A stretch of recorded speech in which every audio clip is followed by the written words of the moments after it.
Well, yeah, I have a sort of a tangential question, and that's in the setting of ERBB2 activating mutations, let's say exon 14, exon 20, maybe Got it. exon 21, Got it. then uh, a TKI makes total sense. But what is a Herceptin doing there? I'm always puzzled by, why you would need, or why, like tucatinib plus Herceptin was the combination, not just Yeah. tucatinib. And Yeah. related to that, Yeah. in lung, there's an approval for T-DXd with activating mutations.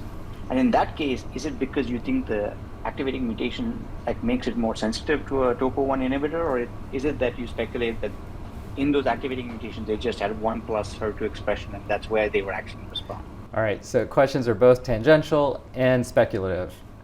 Go. Yeah, and actually, I was discussing a similar case with one of my coworkers not a long time ago. I published a case report on a patient with leptomeningeal disease and ERBB2 mutation a couple of years ago. And I agree that for those patients, they are not HER2 overexpression, but ERBB2 mutation. In my mind, TKI makes a lot of sense. There was a publication in Nature a couple of years ago, beautifully laid out, depending on different ERBB2 mutation, which TKI potentially work better because they can be targeting different domain of the kinase. So I totally agree. For the patient I had, because she had ERBB2 mutation, I did not even think about what do I want to give her IV trastuzumab. So I gave her capecitabine and tucatinib. She actually had a complete response initially, PFS over a year with leptomeningeal disease.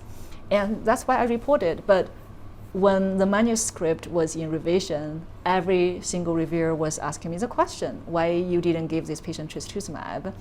And my answer was like, well, I would not think that would have helped.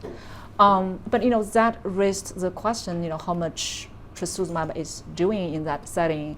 I doubt it's going to be helpful in the way this is the mutation, this is not the overexpression. But I'm open to your idea. Yeah, so there's that. some preclinical data Yeah. and clinical data as well that downregulation of HER2 at the cell surface can facilitate the functioning of the TKI molecule. So that would be the explanation for some of the rationale for combining, and that's why the data, it's not been published in typical clinical journals, it's been in Nature Medicine and places like that, but that's kind of the observations. And then the lung data, again, I'm speculating. I think we know some lung cancers have HER2 expression, and a lot of them have activating mutations. Yep. If the protein is on the surface and you can tag it, T-DXd might work, and I think that's really the theme there with lung cancer and why that approval makes sense. Yeah, but truly, I do think come back to the breast. If there is ERBB2, and I don't recall off the top of my head. There is some preclinical data that TDM1 potentially may be effective. So in my brain, I think T-DXd should work too, but I don't recall any data off the top of my head. Yeah.